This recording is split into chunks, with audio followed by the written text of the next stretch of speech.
woke up in the morning and the sun broke through the open. Hi, everybody. Welcome back to PS We Have No Plan. This is Emily McManus calling in from Nashville. And this is Peyton Smith calling in from LA. And we're very excited. We have a wonderful guest this episode. We've got a guest, everybody. I'll tee it up. She's a friend of mine.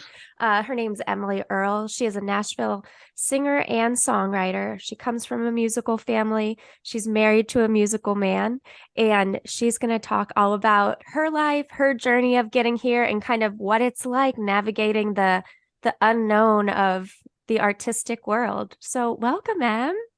Thanks for having me. Of course. Thank you for doing this with us. This is so fun. I love listening to y'all's podcast. So we were doing photos the other day. You said that, and it made it, I don't know. To me, people still don't listen to our podcast. So I'm just like, when you say you hear it, I'm like, holy shit. Like, that's so nice. So nice. So sweet. We're really excited to talk to you too. And I feel like it sounds like you have listened to some, but we kind of love talking about all the things, whether it's life stuff or pop culture updates or whatnot. So we're excited to dive in and talk to you more. I love that. Thanks for having me. Absolutely. Of course. So can you give us just like a little 30-second kind of rundown of who you are, where you're from, you come from a musical family, where you're at currently, and just introduce yourself. Okay. I grew up mostly in Texas, Lubbock, Texas, McAllen, Texas. And then we moved to Colorado for high school. I went to Berkeley and Boston for college, applied for an internship, was supposed to end up in Nashville. Accidentally, the internship ended up being in New York. So I turned my U-Haul around and went to New York City. I was in New York for a little bit interning and then paid my bills playing music in the subways. I ended up with a spot that became mine, which was awesome. And I made a pretty good living, honestly. And then that turned into someone from The Voice hearing me and saying, hey, can you be on the show? Which right after that turned into or I guess it was right before that, I got offered a job at Warner. And then I also had a tour pop up. And someone asked me to come sing on a tour and kind of work on it for 7 months. And they said, you got to kind of pick what side of this industry you're on. So that's when I kind of was for sure going to be on the performing writing side. Did The Voice, did that tour, ended up in Nashville writing and stuff, and just have done the whole Nashville game the last probably 8-9 years. Wow. I did not know any of that. Really? Yes, I didn't know about The Voice. I didn't know about New York. What was the internship first? The internship, what was it or when was it? Sorry. What?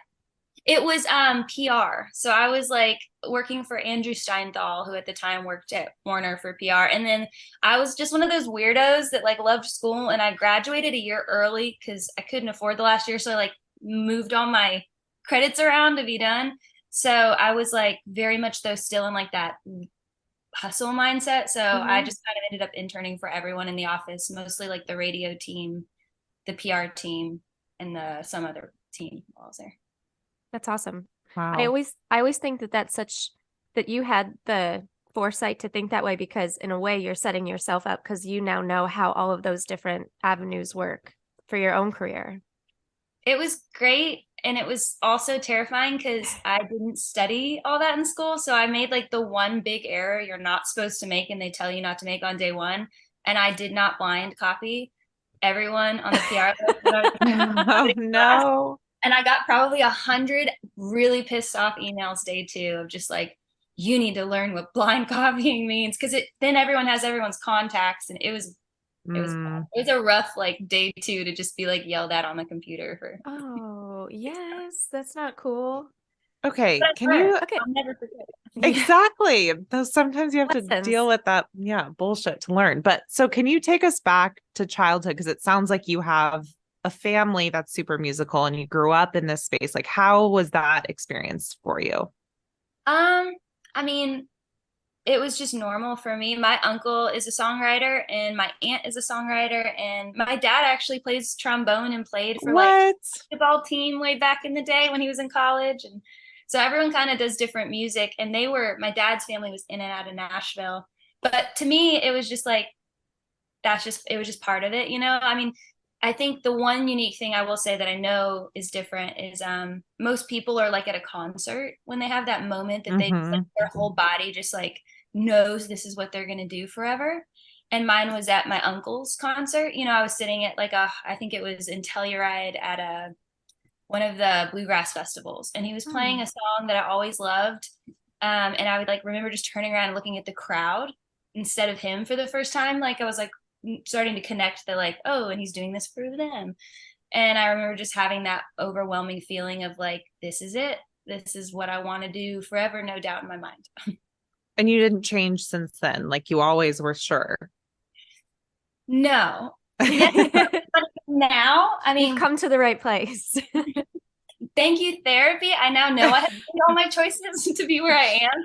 But for the longest time, it felt like it was just happening. Like, just like I wanted to do track. And I actually very randomly in high school did like in middle school, like junior Olympic high jump. And so I kind of thought my path was somewhere athletic. Like I was going to go to college for that. And then I stress fractured both of my shins and I couldn't really do a lot. And then, you know, the realities of just all of that and getting my body back to where it needed to be were kind of like music kept being this thing that came back. Every time something broke or fell apart, I ended up back doing music. And so colleges rolled around and I was like, I was in one of those back to music phases. And it just felt like then school happened and then the internship happened and it just kind of kept happening to me. In hindsight, yes, I always knew and I made those choices, but it felt very much like they were just the clearest path at each junction. That makes sense. Makes total sense. It's funny too. I feel like I hear this a lot. A lot of musicians were past athletes, and I don't think that that's a mistake. I think that both professions, you have to have severe determination. Like you are committed to it, married to it, no matter what. And I mean, I feel like they're exactly the same, just in definitely different formats. But it's wild to hear that I didn't know you had this past in track and running. But the level of commitment to that is now the exact same level of commitment you have to your career now. And I guess that brings up a question to me. So all those years, things were really just kind of flowing and working for you, and they were wonderful. At what point, or have you even hit that point where you're like, shit, like, will this work for me? I think we hit that weekly. Yeah. Yes. I mean, there have been some very big moments that I can say like in as a whole, but I do feel like weekly there are days you just wake up and are like, why? Why am I doing this? But I think for me, a couple of those turning spots were, I mean, one big one was when I was kind of told like, this is your moment to pick what side of the industry to be on. And I'm a very logical person and I know the right answer in terms of like stability. It was not the one I picked. But that one, I think I don't know, it's just, there's different, like when I first got to Nashville, I remember the first 3 years trying to get like a gig because in New York, I played in the subways, but in Nashville, you can't do that. And I just hit this low where I was like, I'm just not even doing it anymore. I'm like handing out broccoli samples and baking muffins for people for a living. And then I started creating like my own solo bus tour. And then that kind of took off into more, and I call it solo. I like booked Greyhound stations, shows near stations. And then I just did the buses overnight instead of hotels. So that like I play a show and then get on a Greyhound bus and sleep and then play a show.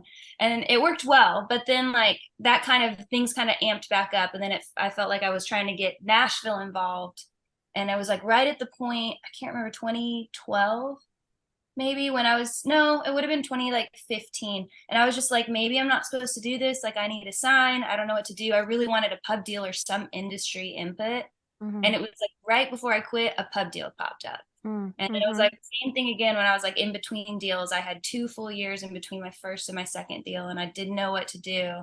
And it was like the moment I was like, you know what, let me just like go study for a real estate license. And I kind of like bought the book, started reading it, you know, and then like I had a few offers and then that led into a bunch of stuff. And I think I'm kind of back in that current season of like, all right, something's got to give soon. That is so wild to hear how scrappy you were. Like, I feel like and maybe it's just something that's just naturally a part of you, but just the commitment you have and the scrappiness that you had to do it. And then Mhm. at what point did that become exhausting and you were like, oh geez, is this right for me? Like what was the turning point? I don't know. I feel like there's a bunch of little ones, but I do think recently, really recently, in the last probably year and a half, I've had that moment where I just go, okay, I'm not going to quit. So maybe that was it. In the last year, because I had everything build up right before COVID, and everyone did, but I had Mm-hmm. everything, all my dreams were coming true. Yeah. March of 2020. Like we were talking to the labels. We were told there was something lining up. We were going to sign one. Like I was in one of my favorite kind of pub deal situations I could have been. And it was a great contract and had management and booking was excited. And it just felt like the stars. It was finally my turn. And then it fell apart and it didn't come back. And the last 3 years have been like navigating that. And I think in those, I'm sort of coming to terms now where for a while I was trying to like wait for the sign to tell me to keep going or give up. And I'm just sort of realizing like there is no sign. And if I wanted to quit, I would have in the last 3 years. And the fact that I haven't is sort of my like, okay, Let's this keep is going. what I do. Yeah, it's not really Yeah. like I'm like, why do I keep trying to challenge myself and dare myself to stop? The reality is like if I really wanted to quit, I'm like a go-getter. I would have. Like if I wanted to be a Right. writer, I would have taken that test. If I like loved a substitute taught for a year, like if that was my thing, I would have become a teacher, but I didn't. So that has to say something. It's so interesting because it's like you were scrappy and then you hit a point and then you get this open door and you'd be like, okay, this is my path. And then you were scrappy, scrappy, scrappy. And then another open door. You're like, okay, this is my path. And then, like you said, that's interesting to hear over time. You're sort of like, this is my path. Why am I constantly questioning? And that I think a lot of creatives get to that point. And it's a cycle. It's like a Yeah. cyclical thing and it's a cyclical life. And so that's a very validating thing to say. It never really stops. You constantly are in this cycle of work hard, push, push, push, hit a roadblock, and then something happens and you're like, great, this is my path. So I often think about this and I have a corporate job, but was a writing major and always have wanted to be a novelist and a writer. And it's like always on the side. And it's hard to keep going and pushing through to do these things, right? And to follow your path. So anyways, it's just validating to hear that as someone who is also kind of a creative mind, I go into those cycles as well. And I think it's helpful to hear. And you're still finding these little successes and big successes throughout life and throughout your journey. So at what point do you do you look back and you're sort of now in retrospect very proud of yourself and you're like this feels good to have pursued this thing, or do you still question it? That's a great question. I think that I will always slightly question it, which is what pushes you to do better. So I don't want, but I don't want, I'm trying not to like let the questioning it is maybe not the thing as much as my brain just like went here and then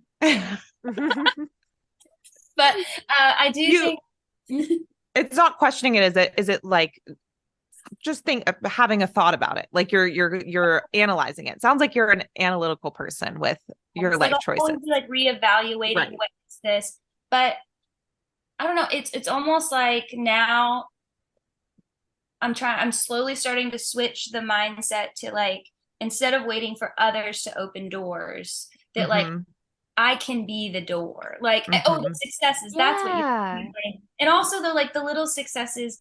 I struggle and I'm trying to do better about acknowledging when something is a success and to go, that was cool. Or like I've started doing lists where I'll go, okay, like I had to do a bio for somebody recently and I was putting it together and I was like, let me just start with bullet points of what I've done. And I'm like, oh, this stuff's kind of cool. Like some people are still striving to be there and I've done that. So that's like, but the one thing I'm bad at and the reason I don't gamble is because it's like how I save money too, is like when I have a number and I say my goal is 4,000 and I save that 4,000, that's now zero. So it's like what I'm just struggle with is like okay, my goal is this. And when I reach it, now that's zero. Now that's Mm, baseline. And Mm. it's a really terrible way to live because I you're don't know, never Em. happy. I Because think it's because you're achieving, but you're never like sitting there being like, yeah, like this is cool. People would right. want, mm, me last year would be jumping up and down. mm-hmm. I need to like come from that place versus being like, this sucks. This isn't where I wanted to be this year. And someone, Oh, you're doing this though. And I'm like, yeah, but that I was last. think right. And you know what though? Like Peyton and I do talk about this a lot. I think that whatever that is though, that's what keeps you going. And if without that inside of you, like that's the fire. And without that, then it's like, okay, so what am I aspiring for or living for? You never just want to get there. Because if you're there, then where do you go next? So I Sure. think there is just always going to be a place in the future. It's good to look back and see what you've done and accomplished, and it is hard to recognize and like give yourself credit, but you should because you have accomplished so much and you are so wonderful. But in those moments, it is hard, especially in probably what you're trying to do in your career path. You see what everybody else is doing around you, and That's now what I was it's going to say. It's so hard yeah, to compare, right? It's such a comparative career path. I mean, most career absolutely, paths are, but I feel like for a creative and in the musical world, you two would know better than me. But I just feel like you're constantly looking outward, or no, yeah, I don't even know if you are. This is an assumption that you're looking outward to see what they're doing, or who's charting, or who's hitting that, or what tours are available. Or I don't even know what the words are, but looking outward, which can be hard to probably feel accomplished in those ways. No, How do you what do you deal with guys that, think? Em? I'm in a different spot than Emily is, obviously, but I mean, and I talk about this all the time. It definitely affects me, and I think on it, and I Mm-hmm. live on it way too much, and that is something that I'm trying to work on. But as an artist, do you find yourself kind of getting lost in those ethereal spaces of the internet? I try my best to like not. I mean, I feel Yeah. like the best advice I got well, two things I got my first week in town. One was like, put your blinders on and never take them off. Like, pick a Yeah. path and if you're a competitive person, because you need that, put the blinders on. And the second one was, don't get mad, get better. Mm, If you see somebody I've been trying to be better about like recognizing when I'm seeing somebody and I'm trying to tell myself, like, am I, being like competitive in this moment, or am I being jealous? Like, am I feeling like, okay, I want to, because every time you see someone perform, you're like, put me in, coach. Like, yeah. I want to Yeah. do it. Let me Yeah. try.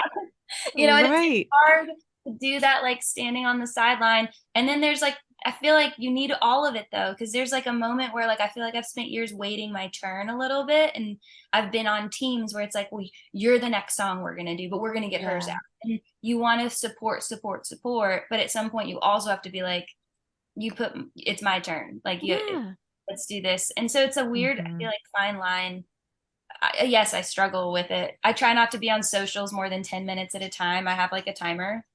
Smart. And so I can't, because I know, and I try not, there's certain times a day that I'm like, I'm not emotionally capable of being on here and not feeling awful. So I'm just gonna not. And if I don't post enough because of that, that's okay. I love that. And I also think jealousy is such an interesting feeling that people sort of hate on most of the time, but I sort of love it when I feel jealous with a friend or in some capacity. I'm like, what am I lacking? What can I give myself? Right? Because it is a really great alert. It's almost like an alert in your mind. Something is lacking in me that Yeah. I need. And so I think it's like you said, not necessarily it's good to have boundaries with it, but I think it's a healthy thing to have that feeling and to see where you can pour more into your own life. I feel like, I don't know, have y'all heard of Porter's Call? Ever Mm-mm. in Nashville? So it's Oh, like a yes, I have. Yes. therapy place that they support musicians, and they're incredible. Ooh, You donate to them, and you love can, that. and they're awesome, and they support like touring families, the whole family of musicians. And when I started going there, they gave me this sheet of paper that was like, how all feelings are good. Because I love that. I was like very much, again, like competitive, numb out, like just Hmm. work hard, work hard, work hard. So I was like learning kind of what the feelings are and how to feel them. And one of them was like, jealousy was the thing. And it was like, it had the positive way to have each feeling and the negative. And it was like, all the feelings are either good because they feel good, or they're acknowledging something that you need to recognize. And like what Mhm. you said was spot on. When you're Ugh. jealous, that's maybe something that you feel insecure about, or something that you need to go work on because you know you're not pushing your hardest at. Yeah. Exactly. Exactly. And I was watching this thing, and I think we talked about this before, but I'm curious to hear both of you about this. So like deriving inspiration in today's world is so hard because of outer life things that are so out of our control and just personal shit that happens to you. How do you stay in a state of inspiration, or how do you spark inspiration when you're not in a state of inspiration? That's a great one. Either of the Emilys, go ahead. Peyton's she mans the ship on this podcast. I'm just kind of like, Oh my God. You guys don't know? What do you turn to? How do you I mean, I stay have in my that? like list of systems depending on what it is. Mm, To like, I don't know, I feel like inspiration is this thing that people think of as like this magic moment that just happens. Mhm. That's the only way. But I think it's a muscle. I don't know. I think you can't force a moment to be magic. I mean, just like you can have a tradition, but some Christmases suck. mhm, Yeah. mhm. Things. But I do think like if you keep showing up for it Yeah. and listening for it and learning how to hear it and feel it, then it comes. And I also just feel like honesty, for me at least, it's like, I mean, I have my little tricks. Like I love, if I'm stuck on a song, I'll go look up compound words or idioms, or I'll like go to like Grey's Anatomy if it's sync, and like look at the show titles and just like I love it. Ooh. find songs up. But I never get my best songs that way. That's usually just like if we're stuck in a room. I feel like the best stuff happens when you're like on a hike and giving yourself for me, giving myself the time and space to be inspired. Yeah. Like if I've been putting out Totally. loud, reading. If I'm feeling stressed, running. Like, I don't know. I think pushing those things is sometimes the worst thing that you can do to gain it. In my, personal experience, I think sometimes the times where I'm just like, why can't I just feel ready and motivated to create something or follow something through, because my follow through is awful. So like I will start so many little things and I have like that engine. I'm so excited for like a week, or I mean, it could be a day. Like it's always different. And then I burn out. And I hate that about myself. And so I think I just lost the train of thought. I don't know why I was bringing that up, but To stay in a what did I state of say? inspiration. It's State of hard. ins- It's hard to maintain it sometimes, It which is is. fair. It is hard. But then there's moments where I think when it's something that you really, really do love and you're passionate about, you find a way to, I don't know, like live through those moments of not being inspired. I also think what you were saying about honesty is such a real thing, because people will often judge where they get inspiration from. Oh my gosh, that's a good, yes. Right? Like Mhm. sometimes I even judge myself. I'll be shocked by what inspires me. Like this new teen show I was telling Emily that I've been obsessed with, The Summer I Turned Pretty. I love it. I think it's so fun. I watch it each week and I get little inspirations from it. And my husband's like, this is for teenagers. I'm like, I don't care. This is allowing me to feel inspired for different random things that I wouldn't even expect. So I think the honesty piece of it is so big to stay inspired. It's not sometimes the natural, typical things that inspire people. Sometimes it can be kind of weird, quirky, unexpected things. Yeah, I love that. Because I feel like I used to have song ideas that I get from like a weird book. Yeah, Or, like, I love or it. really trashy, like The Bachelor or something. And I Oh, would go yeah. in, instead of saying that in a right, I'd be like, so I was at this bar and this guy said this. The cat's Exactly. It out of the sounds, bag, everybody. Now we all know. I love that though. It sounds way more sexy to say you've done something cool. Like I remember J.K. Rowling wrote Harry Potter on a napkin in a bar in London, and I'm like, that's so cool. But I think it can come from different places. So, anyways. And I that's love a very big napkin, if that's true. Like, Yeah. I mean, I had not heard that, but She also, wrote the concept, I think. I don't know. all right, Maybe that I'm makes making it up. no, I- I believe you. I believe you. Oh Ugh. my gosh. But Well, also, okay. I'm so curious, have y'all read The Alchemist ever? Yes. Yes, This like I actually conversation, have. especially the beginning, I like think about that book, Hmm. the creative process, and like doors opening or feeling creative and feeling like uninspired. And I'm like, well, I guess if it doesn't come, then I'm on the wrong path. But that book comes to mind again and again and again because I feel like it just describes that creative process so well.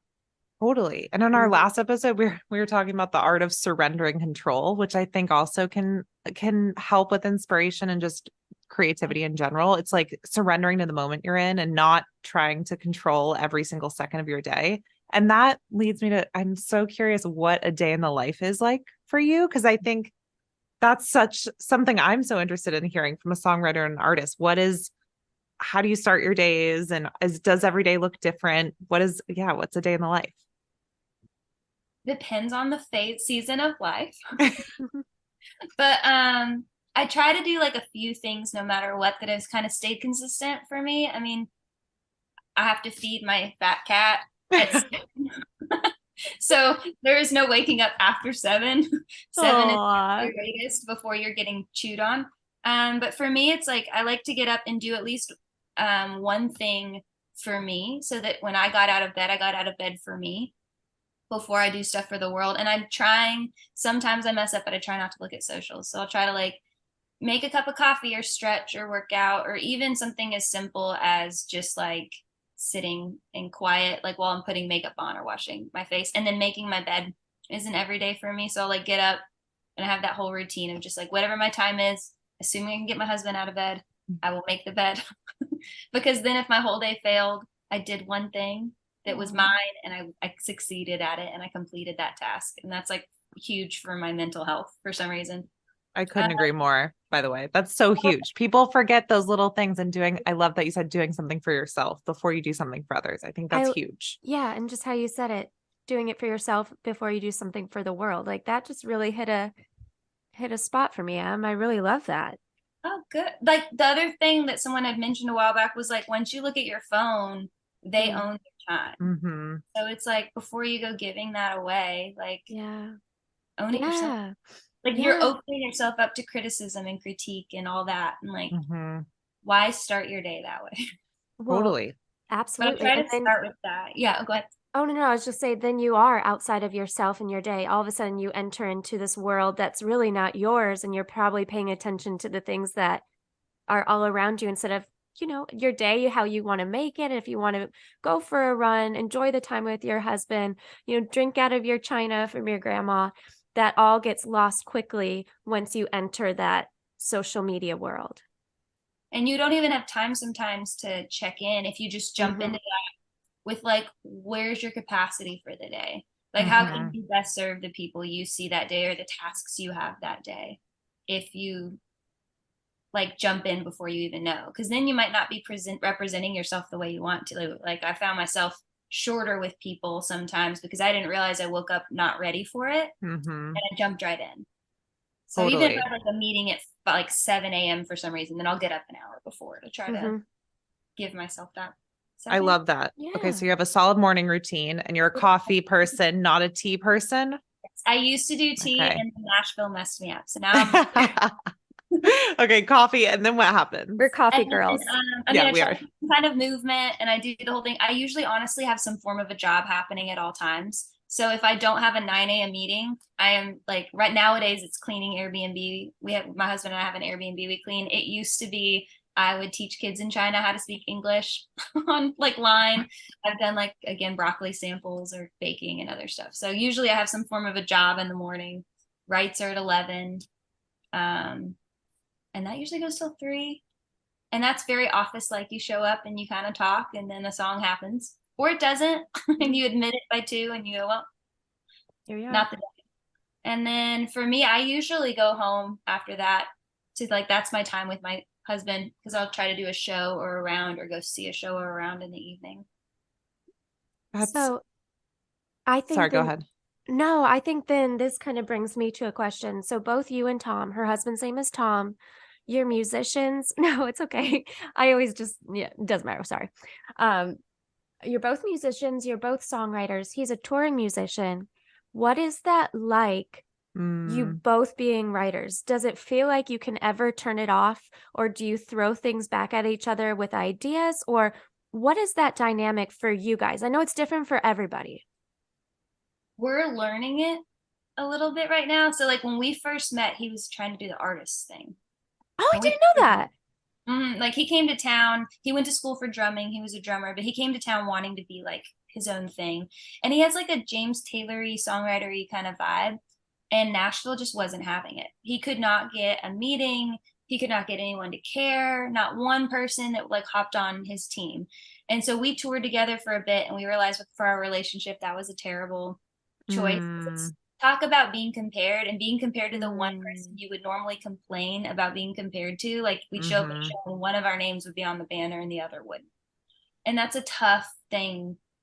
Like you'd sell more CDs or they would, and it was just a weird thing. So then he started drumming and did that forever. And so he just after COVID signed his first publishing deal and really dove into the world of like writing every day, which is something I've done the whole time in town. So at first there was a weird dynamic of like I saw him doing things that I was like getting excited when I knew that was going to be a letdown, like a hold that wasn't going to come through, and trying to be like, well, pump the brakes. Like I don't want you to get hurt here, but like there's a good chance this is going to suck later. Like this is not going to happen Mhm. or something.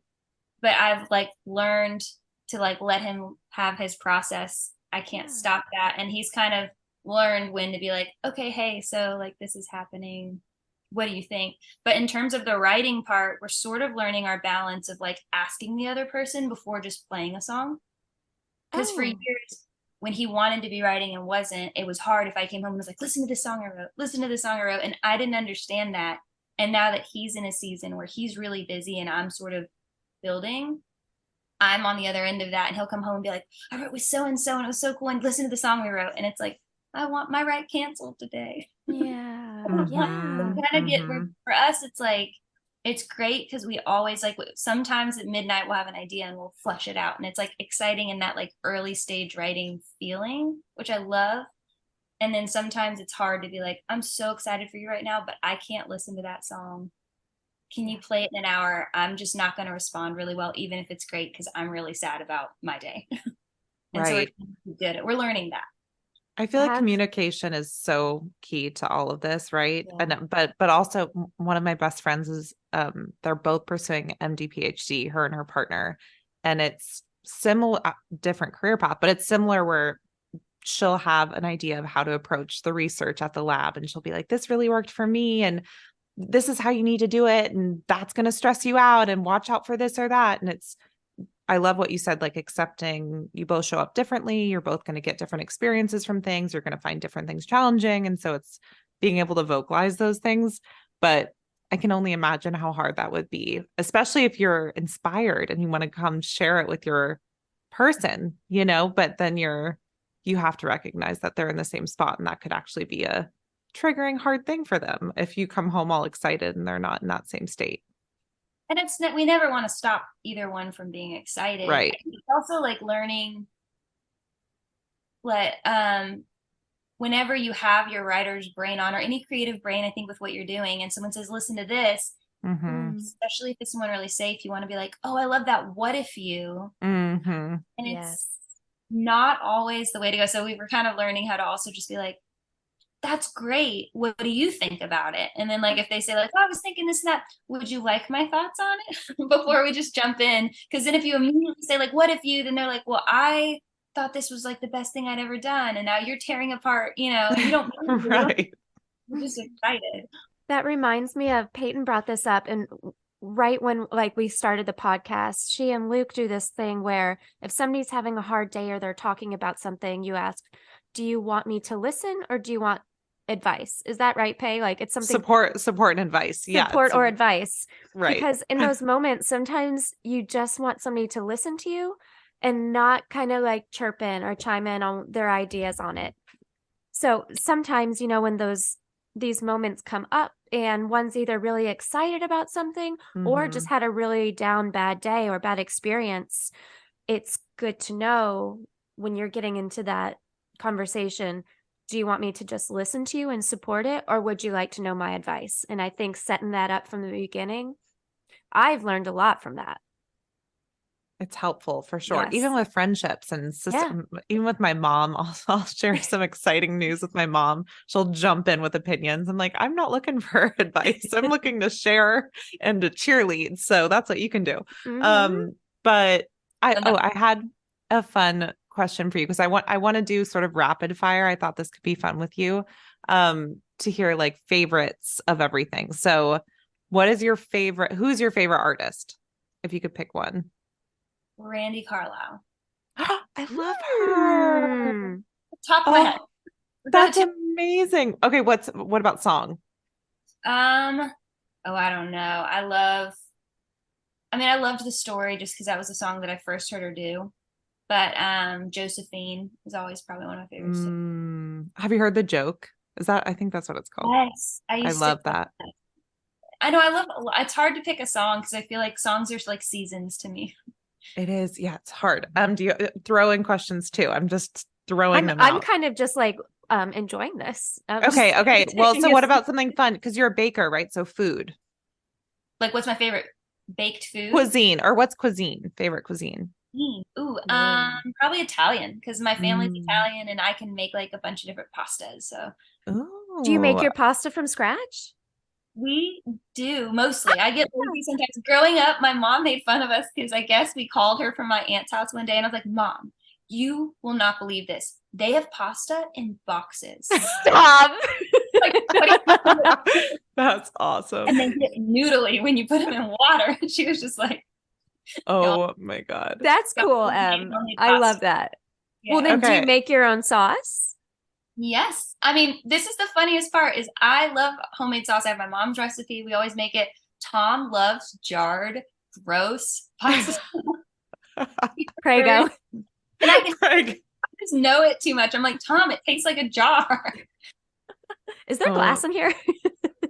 Okay. What about favorite baked good? Ooh, pies. Ooh, okay. What pie in specific? Anything? Ooh, I don't know. I mean, I'm a little nostalgic for apple, but I love peach cobblers and pies. Oh, a cobbler, sign me up anytime. I know. So good. Okay, favorite time of day? Ooh, morning, early morning. Early morning. Okay, love that. What's your favorite season? Fall. Oh, we're all right. girls. We're all here now. Yes, we've come back full circle. I mean, I'm already pretty much like anytime kids go back to school, I'm like fall. I wore a corduroy jacket yesterday. It was still 80, but I was like, "There's a crispness in the air, and I'm going for it." That's the best. I know, Tom. I just moved, and my husband was like, "We cannot be the first to decorate for fall. You have to wait until you put one more pumpkin on the street." No. I was like, Tom, I have to place a pumpkin on someone's porch to be able to. Let's do it. Oh my God. Okay, favorite city. I don't know. I wouldn't want to live there forever, but New York is a special place in my heart. There's an energy there that I've never felt anywhere else, especially in the fall. Oh, I bet that's magic. Like big things are happening. For sure. I agree. I work on a New York team and they're all kind of angry all the time, but I do love when I get there and it's just like the energy is around and everyone's creative and hustle and the bustle. I love it too. So I love like the stillness there when you're still and everything's moving fast. Stillness feels so different there. I completely agree. And you feel so anonymous, which is such a like amazing feeling. I mean, people might know you, but I'm like, I feel so anonymous and it's just the greatest feeling. Like you can be whoever you want to be in those big crowds, you know? What about favorite movie? Ooh, I don't know. Again, I'm seasonal with movies probably. I used to always say A Beautiful Mind. I absolutely loved that book and movie, but I just saw Oppenheimer yesterday and I got to say I will see that again. Oh, wow. So good. I haven't seen it yet. It was incredible. And I'm not like a movie. I don't normally watch things twice. Okay. But I will see that multiple times. Just all the actors, it's going to win Grammys. There's no way, or not Grammy. Oscar. It could, you never know. It could have a beautiful score or whatever, you know? How many words in the score? So it'll win Best Sound though, I think, for the Oscar. Oh, that excites me then because I haven't seen that one yet. We saw Barbie a couple days ago. And it was so good. So, It's so good. good. But So everybody good. that I've talked to that has seen both has said nothing but the most wonderful things. That's Yeah. awesome. It's crazy that I felt like the movie theaters were a little irrelevant. And then all of a sudden 2 movies came out and I have not gone to the theaters since No. 2018. No, And same. Wow. Okay, I love that. I mean, I'm a movie person, but I love that as a collective society, we're all like, let's go to the movies again. Let's go see these in theaters. Let's get dressed up for Barbie. Let's wear pink. I just love that energy. So that's fun. Okay, what about favorite TV show? Uh, oh, I have no idea.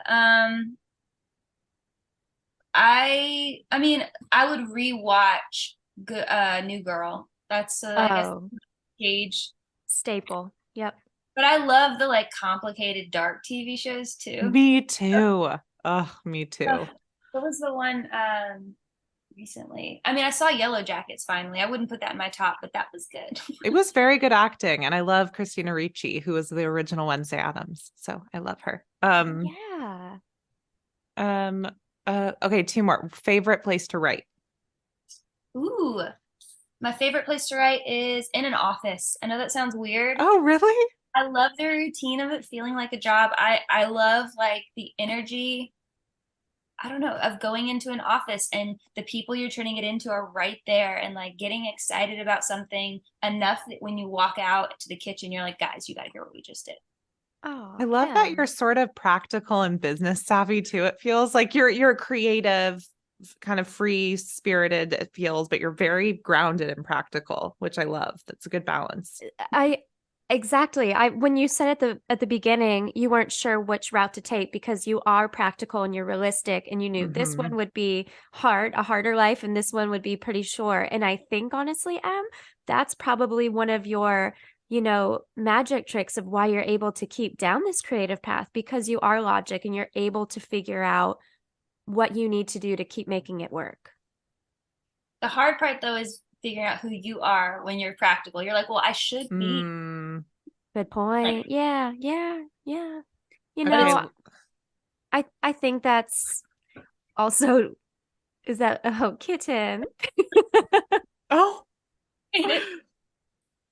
okay. My final one, but if you have another one, No, please that's ask. But okay. That's okay. what is your superpower?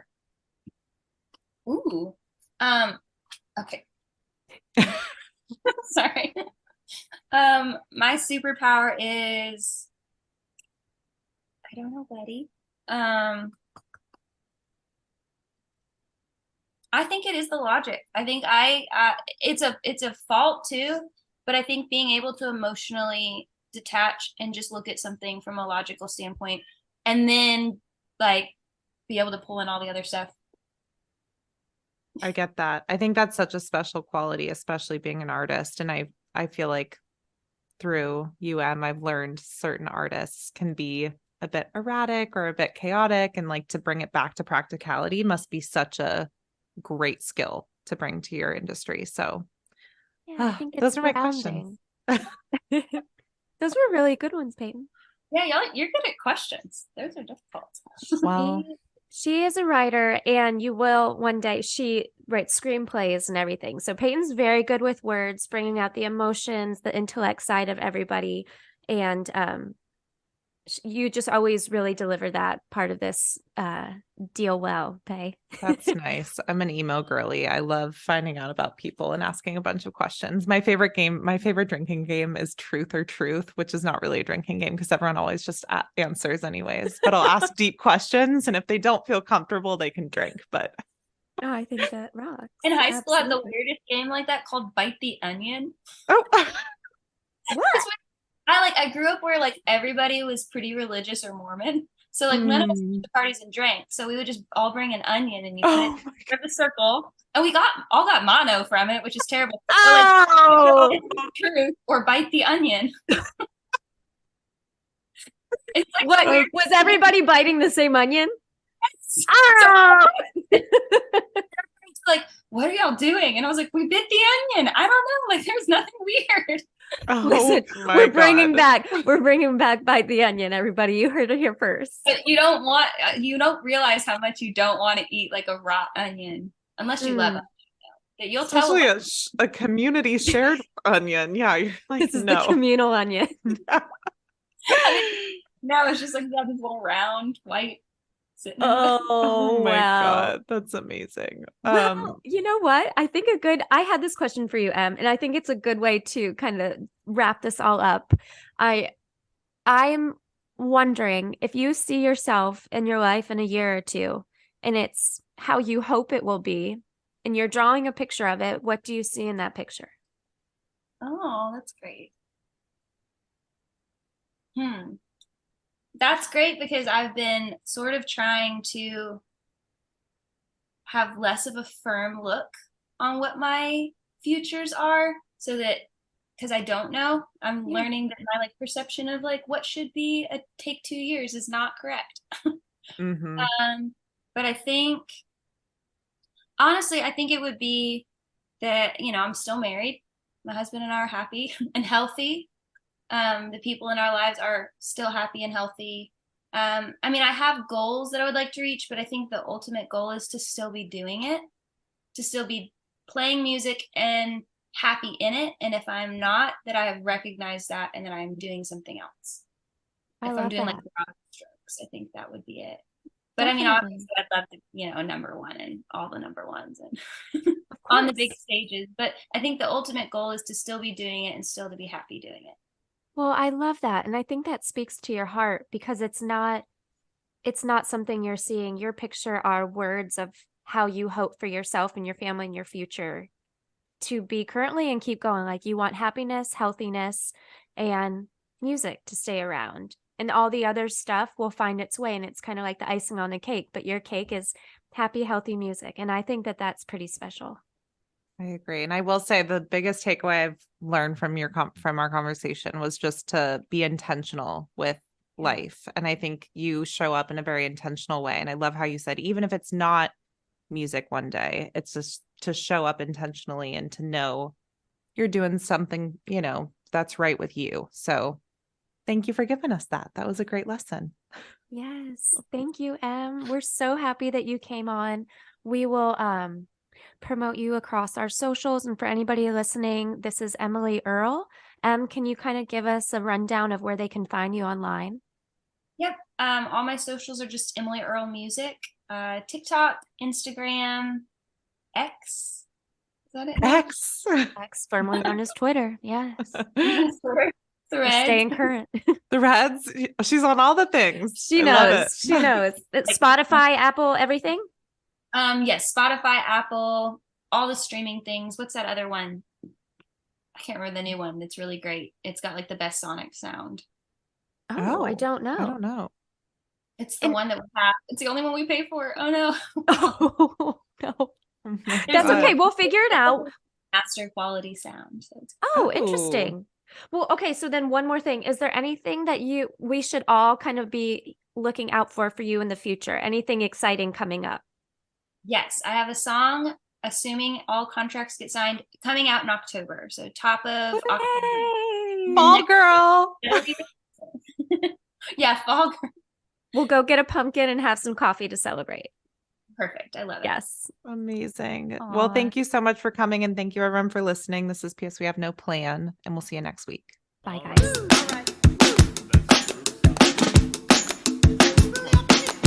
I woke up in the morning and the sun broke through the open curtain.